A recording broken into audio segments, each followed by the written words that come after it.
우리 삶의 주인 되신 주님께 박수 한번 올리겠습니다. 할렐루야.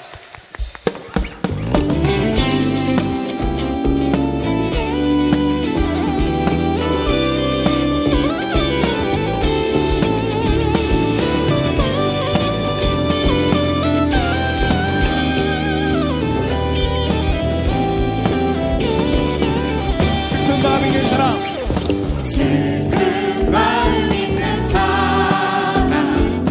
예수 이름 믿으며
우리 주변에 있는 분들과 이렇게 인사하겠습니다. 당신 안에 하나님이 계십니다. 당신 안에 하나님이 계십니다. 아멘. 모두 자리에 앉으시겠습니다. 하나님 나와 함께 하시기에 우리가 거하는 모든 상황 중에서도 나의 영혼은 끝까지 주님만 붙들게 될 줄로 믿습니다. 다시 한번 주님 앞에 감사 영광의 박수 올려드립니다. 아멘.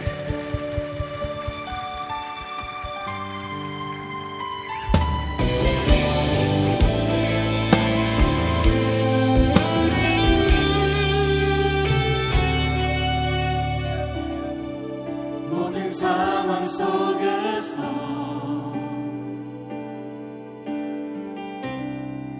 주를 찬양할지라.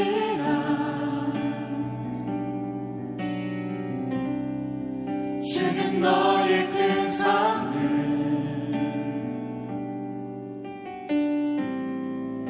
큰 도움이시라.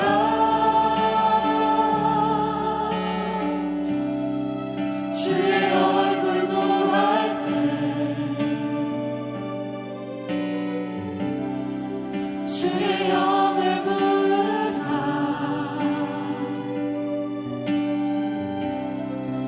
크신 사랑 안에서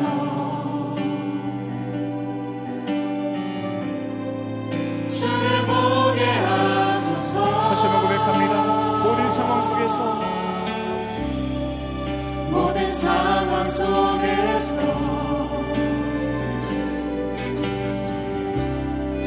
주를 찬양할지라.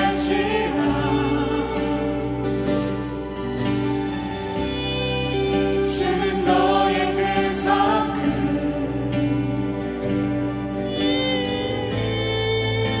큰 도움이시라. 주의 얼굴 구할 때 주의 얼굴 구할 때 주의 영을 부으사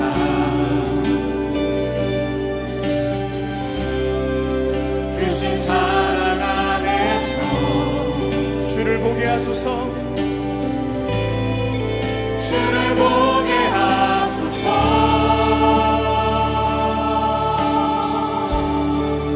내 영혼이 내 영혼이 확정되고 확정되어 싸우니 믿음의 눈 들어 주를 바라봅니다.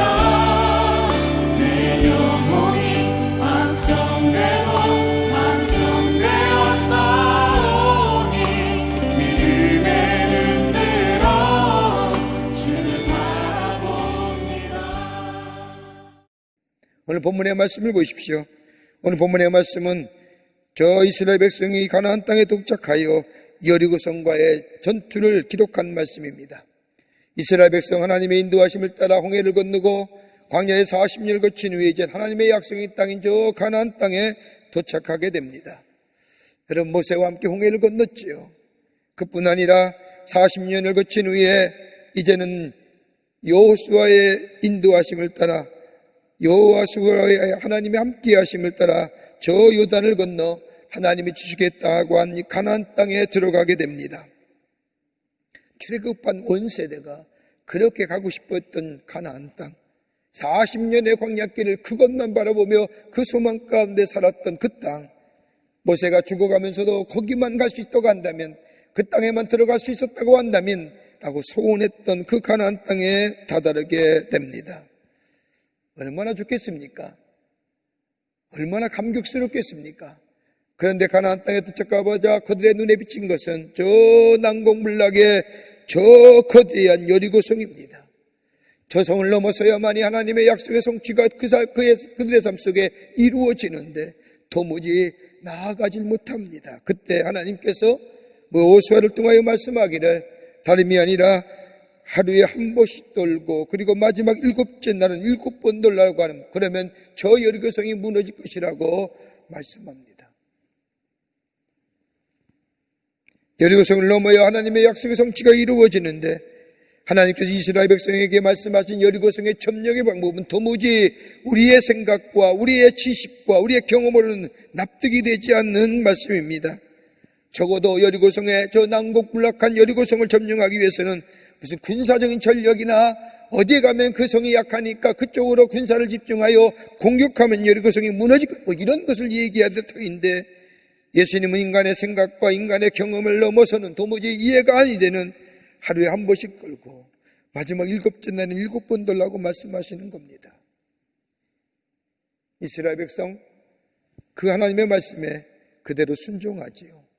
결론적으로 오늘 본문의 말씀에 순종하여 그대로 행하였더니 이스라엘 백성이 마침내 여리고성을 넘어서서 하나님의 약속하신 가나안 땅을 들어갈 뿐만 아니라 저들이 그 하나님의 놀라운 역사 앞에 감사하며 영광을 돌렸다는 이야기가 오늘 본문의 말씀입니다.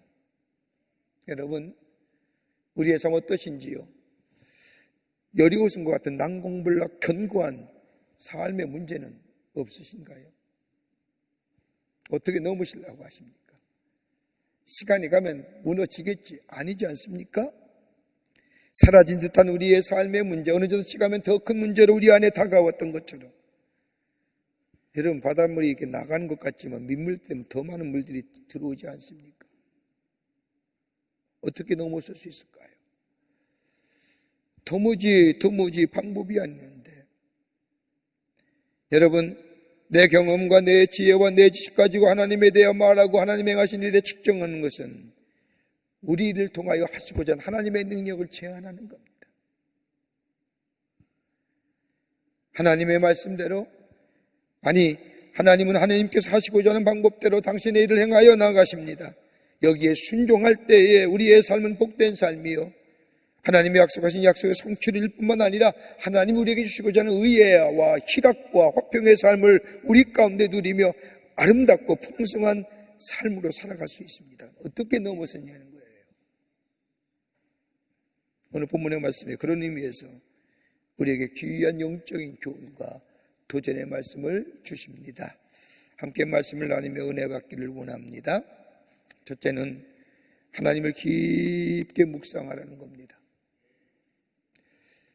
오늘 10절 말씀을 보세요. 여호수아가 백성에게 명하여 이르되 너희는 외치지 말며, 외치지 말라는 게 뭘까요? 소리치지 말라는 겁니다.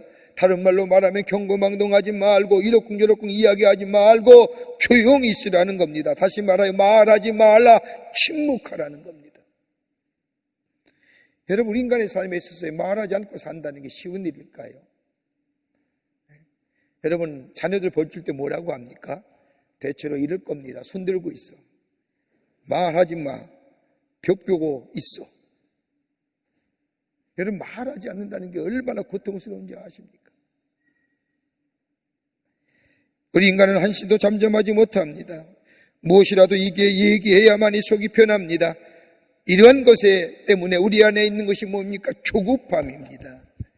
조급함은 우리로 하여금 실수하게 하고, 이 조급함이 상승되면 우리에게 원망과 불평을 가져다주며 이것이 좀 더 확대 재생되면 뭐예요?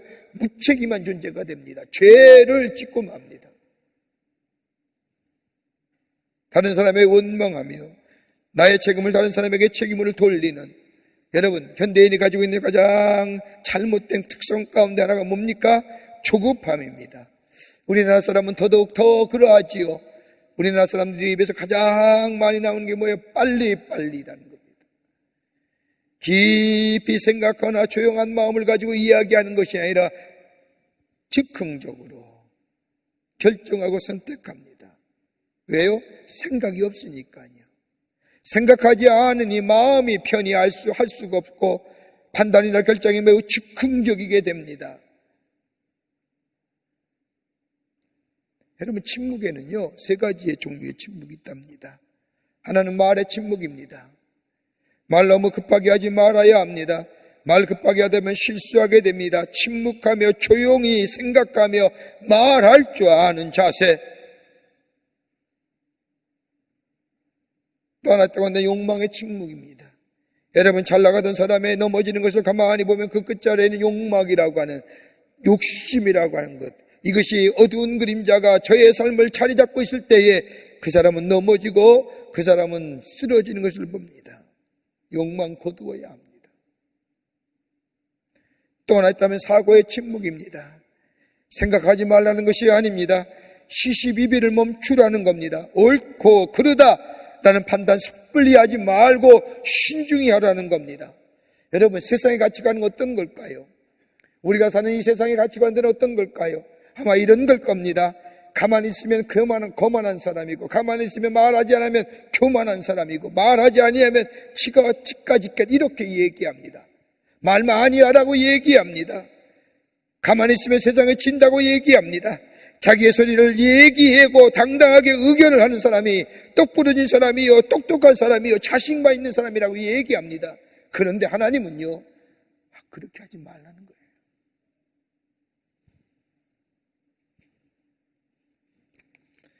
오히려 외치지 말고 조용하라는 겁니다. 조용한 가운데 하나님을 향하여 시선을 집중하고 하나님 앞에 초점을 맞추며 하나님이 이 사건 앞에, 이 일 앞에 뭐라 하신지 들으라는 겁니다. 그 견고한 여리고성 앞에, 그 장대한 여리고성 앞에 하나님이 이 사건 앞에, 이 문제 앞에 무슨 말을 하시는지, 나를 통하여 하시는 일이 어떤 일인지 조용한 가운데 주의 음성에 귀 기울이라는 겁니다. 스웬스라고 하는 사회학자가 말하기를, 현대인의 삶의 특징을 한마디로 말하면 마진이 없다는 겁니다. 마진이라는 게 뭘까요? 여백입니다. 여백이 없다는 게 뭘까요? 여유가 없습니다. 마음의 여유가 사라졌습니다. 마음의 여유가 사라지니 정서적으로 메말라갑니다. 여유가 사라지니 조급해집니다. 조급해지면서 믿음이 사라집니다. 믿음이 사라지니 정서적으로 고갈되고 신체적으로 탈취 상태가 이릅니다. 건강의 지수가 떨어집니다. 언제나 무엇인가 쫓기며 삽니다. 그렇게 바쁜 것도 아닌데 이걸 가리켜서 병리학적으로 뭐라고 얘기해요? 스트레스입니다.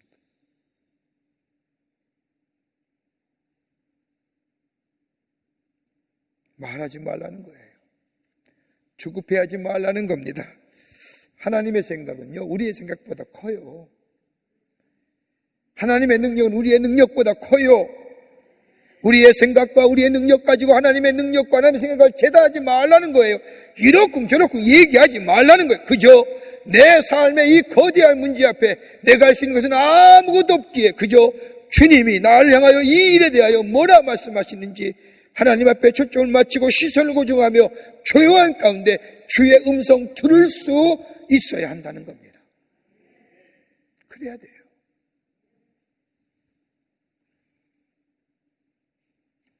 그냥 아무 말하는 거 아닙니다. 침묵하면서 말하지 아니하고 잡다하고 부정적인 생각하는 것이 아니라 하나님의 약속의 말씀을 기억하는 겁니다. 더 나아가 나의 삶 가운데 행하신 하나님의 일들을 기억해 보는 겁니다. 그때 하나님이 어떻게 역사하셨는가? 그때 하나님이 뭐라고 이 사건 앞에서 그때 말씀하셨는가?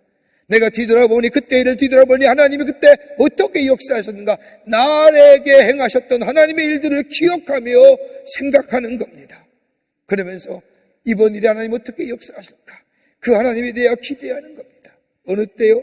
말하지 아니하고 내 마음과 내 생각이, 내 초점이 그리스도께, 하나님께로 향해 있을 때에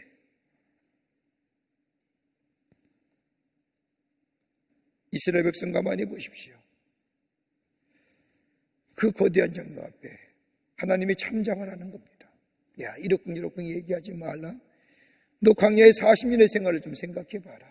어떻게 도우셨는가? 어떻게 여기까지 왔는가? 어떻게 하나님이 너의 삶 가운데 일하셨는가? 여러분, 난리법석 친다고 해서 우리 안에 하나님이 하시고 있는 일들을 취소하실까요? 전혀 아닙니다. 행여나 우리의 삶의 문제 앞에서 내 능력과 내 계획과 내 경험 가지고 그것이 만약 해결된다 할지라도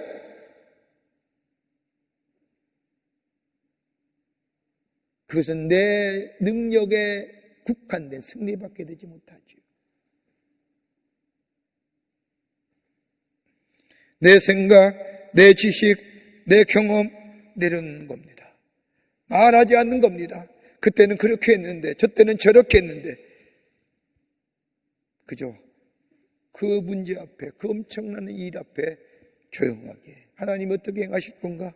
주의 음성에 귀 기울이며 주의 행하신 일을 기대하며 내게 베푸신 은혜가 있기에 지금도 이 일 나를 버리지 아니하시고 나를 통하여 하나님의 살아계심이 내 안에 역사하심이 나와 도움이 되어주시는 그 하나님의 역사가 나타날 것을 기대하며 조용히 잠잠히 있게 될 때에 하나님은 일하시고요, 역사하시고요, 우리의 삶을 가나안의 풍요로운 삶으로, 아름다운 삶으로 인도하여 주실 줄을 믿습니다. 두 번째는 내 목소리를 낮추라는 겁니다. 내 목소리 낮추세요. 오늘 10절 말씀을 보십시오. 여호수아 6장 10절의 말씀을 보면 이렇게 말합니다. 여호수아가 백성에게 명령하이르되 너희는 외치지 말며 너희 음성을 들리지 말게 하며 내 입에서 아무 말도 내지 말라. 다른 원문에 옛날에 한글 성경 번역판 보면 이렇게 얘기합니다. 너의 음성을 들리지 말며. 어떤 때는 그 옛날의 번역이 더 우리에게 운치함으로 다가옵니다. 들리지 말라는 그 성경 사전을 찾아보면 들리지 않도록 조심하라는 거예요. 목소리 낮추라는 거예요. 내 목소리 낮추어라. 내 목소리가 들리지 않도록 하라. 근데 그 앞에 축격이 있어요. 뭐 우리의 음성이, 나의 음성이 들리지 않도록 낮추라는 겁니다. 너의 목소리 낮추라는 겁니다. 네 생각과 네 계획과 네 경험과 네 얘기들 하지 말라는 겁니다. 여러분, 그리스도에서의 영적 승리의, 영적 전쟁의 승리의 비결이 뭔지 아세요? 내 목소리 낮추는 겁니다. 내 소리를 죽이는 겁니다. 여러분 음성하겠어요? 우리가 소리내는 이 말 그냥 소리가 아니라는 거예요. 내 생각이, 내외에서 있었던 작용했던 생각이 그것이 인지되었고 그것이 나의 생각과 나의 경험과 나의 주장이 있기에 우리에서 이 소리라고 하는 음성, 소리란 음성을 통해서 우리의 생각이 나가는 겁니다. 그러기에 내 이 말은 내 전체예요.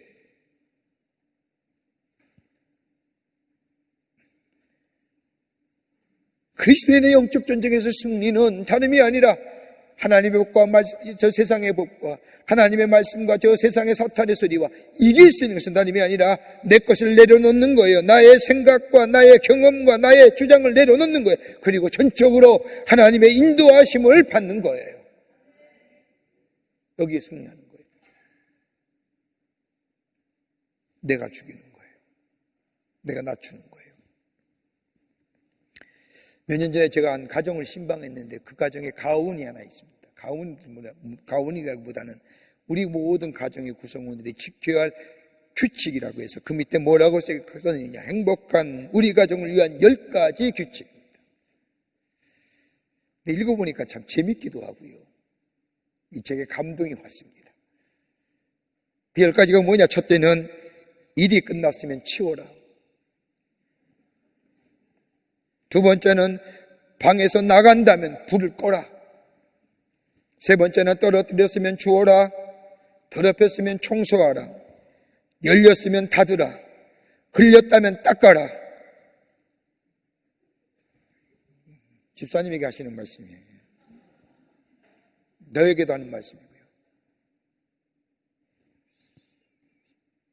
가져갔으면 바구니 안에 넣어라. 다 썼으면 버려라. 어질렀다면 제자리에 갖다 놓아라. 지금과 무엇 하든가 하고 있으면 그것 잊지 말라. 여러분, 이거 유치원 때 다 배운 거예요. 그죠? 다 배운 거예요. 근데 안 되는 거잖아요. 이 규칙을 정한 사람이나 지키는 사람의 공동의 목적이 있습니다. 행복한 가정이에요. 공동의 목적인 행복한 가정을 위해서는 딱 한마디로 무슨 얘기로 정의할 수 있을까요? 야, 낮추어. 여러분, 자신의 소리를 줄인다는 거나 하나님 앞에 낮춘다는 것을 우리가 영어로 뭐라고 하죠? 우리의 용어로 단어로 뭘 얘기할 수 있을까요? 겸손입니다. 낮추는 건 겸손입니다. 영어의 변을 보면 더 확실하게 우리에게 다가옵니다. 겸손하다는 것은 영어로 humility입니다. 이 humility는 라틴어인 humus라고 하는 것에서 나온 어근이 humus입니다. 파생된 단어입니다. 이 humus라고 하는 것 단어는 토양을 비옥히 하는 유기물인 부식토를 의미합니다. 이 두 단어를 놓고 볼 때에 자신을 낮춘다는 이 겸손이란 단어는 휴멜리티는 우리의 인생이 비옥해지는 비결을 우리에게 가르쳐 줍니다. 우리 안에 풍성한 열매를 맺기 위해서는 필요한 것이 뭐예요? 유기물을 공급받아야 됩니다. 유기물이 무엇일까요? 살아있는 생물이 꿈틀거리는, 살아있는 미생물이 살아 꿈틀거리는, 여러분 이거 그저 만들어지는 것이 아닙니다. 그 안에 나무 잎이나 나무 껍질이 땅에 떨어져 썩어지고 녹아질 때에 비옥한 토양이, 유기물이 풍부한 토양이 만들어지고 그 안에 심겨진 씨앗이 풍성한 열매가 맺습니다. 나를 낮추는 게 그런 거라는 거예요. 나의 소리를 죽이는 겁니다. 내가 죽는 과정입니다. 내가 죽고 내 안에 있는 것들이 죽는 과정 낮춘다는 겁니다. 비로소 열대에 토양한, 비옥한 토양의 사람이 되고 이 사람이 다른 사람을 살리는 사람이 됩니다. 이걸 가르쳐 예수님 뭐라고 얘기하신 줄 아세요? 자기 부인이라고 얘기하는 거예요. 마태복음 16장 24절의 말씀을 보면 예수님께서 제자들에게 이르시되 누구든지 나를 따라오려거든 누구를? 자기를 부인하고 나를 낮추는 거예요. 내가 죽는 거예요. 여러분, 하나님의 뜻과 예수를 따르는 삶에 있어서 가장 중요한 것이 뭐예요? 나를 죽이는 거예요. 그리고 순종하는 거예요. 이럴 때에, 자기 부정이 있게 될 때에 거기에 열매가 맺어지는 겁니다. 여러분, 바울 보세요. 여러분, 사도 바울처럼 많이 가진 사람이 어디 있었을까요? 그가 예수를 만난 후에, 전도자가 된 후에 그의 없는 삶이었지만 그가 예수 만나기 전에는 그의 삶은 다 가진 자의 삶이었습니다. 로마의 시민권 가졌습니다. 어떤 성서학자는 이 바울이 로마의 시민권을 돈이 많아서 샀다고 얘기할지 모르지만 당시의 로마 시민권은 세계 어디를 갈 수 있는 통행증과 같은 겁니다. 어디 가든지 혹시나 가서 죄를 졌더라도 형용법으로 즉결 심판 못 받습니다. 황제에게 앞에 설 때만이 재판이 가능한 사람이 로마 시민권자입니다. 대단한 권세예요. 대단한 권세예요.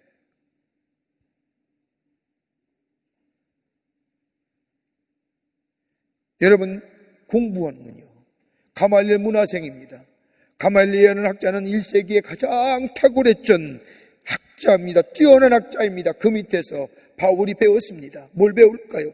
헬라의 철학을 배우고 헬라의 문화를 배우고 그가 가졌던 히브리 문화를 배우고 세계의 역사를 배웠습니다. 이만큼 배운 사람이 어디 있을까요? 여러분, 율법으로는요 대가입니다. 자기가 신봉하는 율법을, 이 가치를 지키기 위해서요 예수 믿는 사람, 율법에 반한 사람을 잡으러 갔던 사람이 바울입니다. 혈통으로는요 바리새인 중에 바리새인이요 베냐민 지파의 베냐민이라, 자기는 순수한 혈통이라는 겁니다. 여러분, 인간의 자존감이, 자존심이 어디서 나올까요? 내가 지지하고 있는 것들,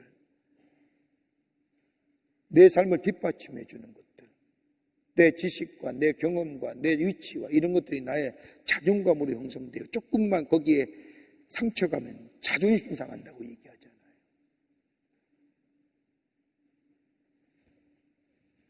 이거 버리기 쉬운 건가요? 쉽지 않아요. 정말 어려워요.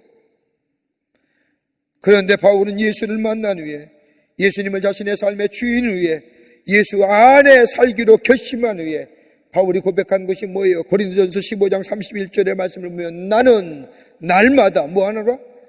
죽노라.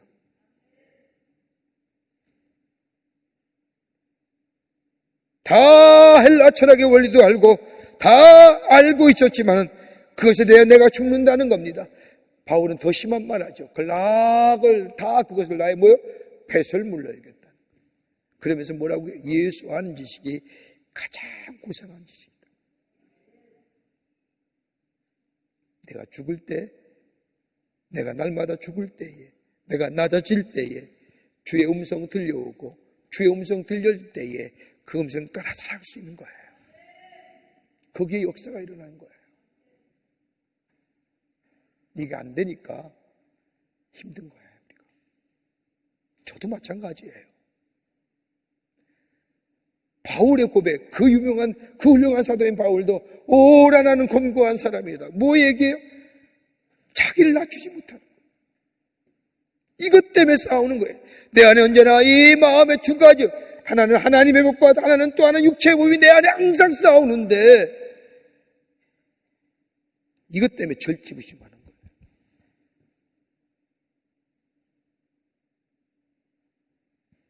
내가 낮아지는 것. 하나님의 거룩한 영이 내 안에 계시오. 예수가 내 삶의 주인 되심을 고백하는 거예요. 그럴 때 내가 뭐예요? 낮아질 수 있어요. 거기에 주님의 음성 들려오고요. 그 음성 따라 살아가는 삶, 따라가는 삶 될 때에 거기 역사가 일어나는 거예요. 내 소리 낮추세요. 우리 좀 소리 좀 낮추자고요. 꼭 하죠. 내가 해봤는데, 내가 경험해봤는데, 내 생각으로는 그만 얘기하시자고. 내 생각. 내 생각으로는 뭘 내 생각이 그 대단한 거라고요. 사건 앞에, 문제 앞에 예수님은 우리에게 말하지요. 내 생각 내려놓으라는 겁니다. 그리고 내 목소리 낮추는 겁니다. 이러쿵저러쿵 하지 말라는 겁니다. 주께 시선을 고정하고 주님이 내게 뭐라 말씀하는지 귀 기울여 듣고 그 말씀 따라 순종하며 나아가게 될 때 저 이스라엘 백성이 여리고성이 무너진 것처럼 우리 안의 삶에 어떤 견고한 문제라도 무너뜨리지 않을 것 같은 문제라도 어떤 성서학자는 그런 얘기 하더라고요. 하나님의 파괴는 뭐예요? 새로운 창조의 시작이다.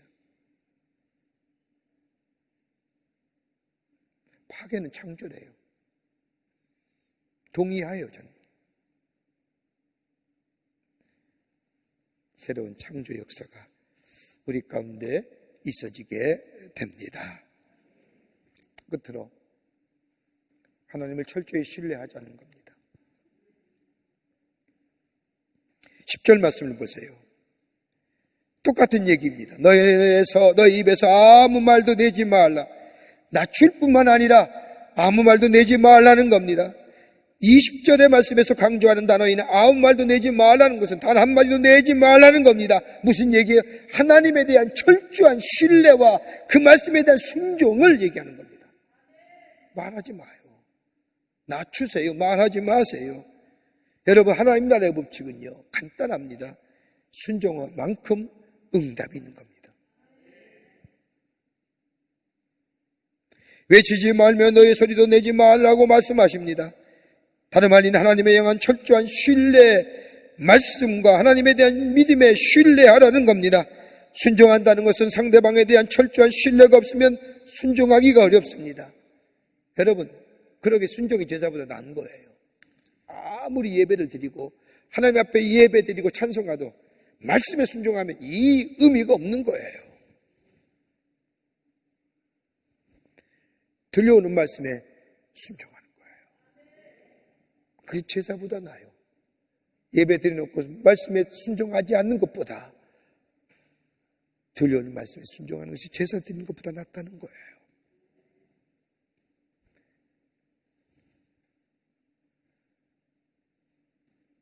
그리스도인의 브랜드가 뭘까요? 저는 한마디로 이렇게 얘기하고 싶어요. 순종. 세상은 순종하라고 얘기 안 해요. 맞으면 따라가라는 거예요. 합리적인 것과 이성적인 것과 논리성과 당위성이 있으면 따라하라는 거예요. 그런데 성경은 그거 아니에요. 합리, 논리, 당위 아니에요.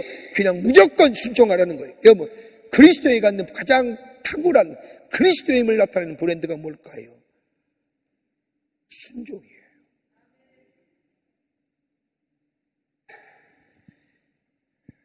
두르신학교의 신학대학 총장이었던 레너드 스윗 박사라가 21세기를 얘기하면서, 특별히 신앙을 얘기하면서 21세기에 대변했던 신앙이 지금은 브랜드로 바뀌었다. 우리의 삶의 근간을 이루었던, 우리의 삶의 가치를 이루었던 저 신앙생활, 여러분 20년 아니 30년, 20년만 전에 생각해 보세요. 예수 믿는다는 게 얼마나 귀한 일이었는데요. 삶의 의미와 가치를 제공해 줄 뿐 아니라 그 사람의 정체성을 제공해 주었던 것이 믿음의 생활입니다. 예수 믿으세요? 그리스도인이세요? 그때는 목사님 그러면 제가 목사입니다 그러면 제가 목사라고 얘기했는데 목사님 얘기해 줍니다. 요즘은 제가 목사인데요 이렇게 얘기하면 그래서 뭘요? 그래서 어떡하다는 말이에요.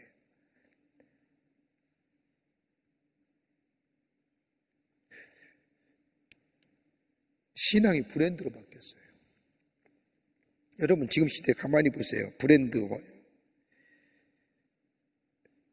여러분 브랜드의 어떤 제품을 어떤 브랜드의 제품을 사용하느냐에 따라서 마케팅 전략이지만 그 사람의 위치, 정체성, 나아가 그 사람이 어떤 사람인가를 말해주잖아요.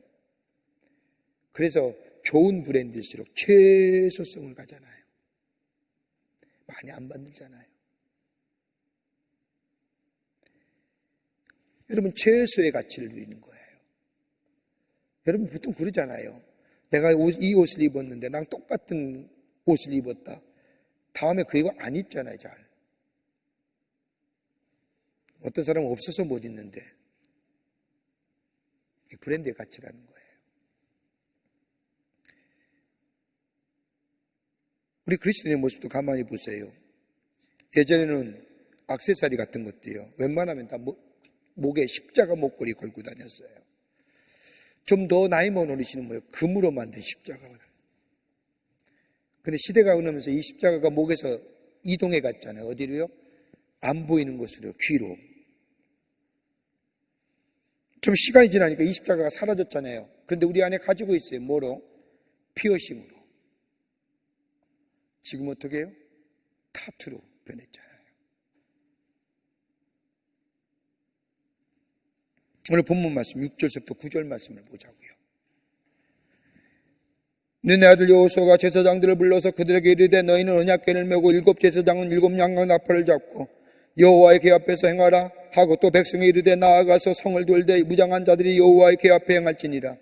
여호수아가 백성에 이르기를 마침에 제사장 7이 양곡 나팔을 잡고 여호와 앞에서 진행하며 나팔을 불고 여호와의 언약궤는 그들을 따르며 무장한 자들은 나팔을 부는 제사장들 앞에서 진행하며 후군은 궤 뒤에 행하고 제사장들 나팔을 불더라. 여러분 쉽게 얘기할게요. 앞에 사람 제사장이 양각 나팔을 불러 부 하나님의 계심을 얘기하는 거예요. 주의 오심을 얘기하는 거예요. 그 뒤에 뭐예요? 하나님의 말씀인 임재를 상징하는 하나님의 언약궤가 뒤따라가요. 그 뒤에 백성이에요. 자, 하나님의 임재예요. 하나님의 말씀이 있어요. 그 다음에 뭐예요? 백성이 뒤따라가요. 말씀에 따라 따라가는 거예요. 말씀에요? 순종하는 거예요.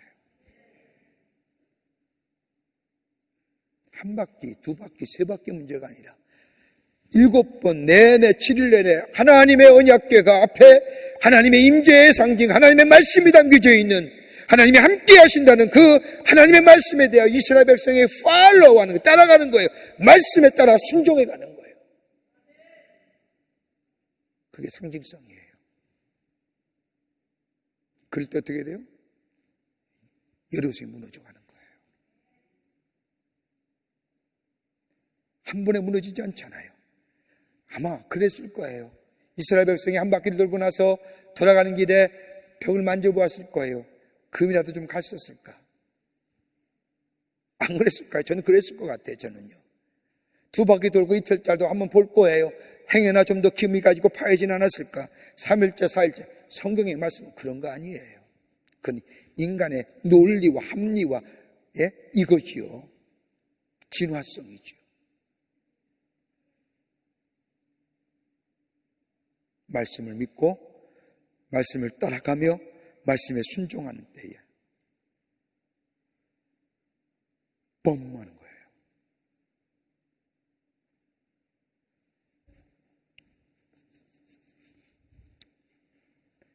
내 것을 내려놓고 조용하게 내 음성 낮추고 들려오는 주의 음성에 초점을 맞추고 주님이 내게 뭐라 말씀하지 듣고 그 말씀 따라 순종하며 나아가게 될 때에 그 난공불락의 여리고성이 무너진 것처럼 우리의 삶의 문제 어느 순간에 나도 모르는 사이에 해결돼요. 문제가 사라진다니까요. 그리고 우리의 삶 속에 가나안이 주시고 하나님의 약속한 가나안 땅의 축복이 아름답고 풍성한 열매가 맺어질 뿐만 아니라 내 안에 하나님 나라에 주시고자 하는 의와 희락과 화평의 삶이 내 안에 있어지게 되는 거예요. 이런 믿음이, 이런 풍요로운 삶이 여러분과 저희 가운데 넘쳐나기를 주의 이름으로 축원합니다.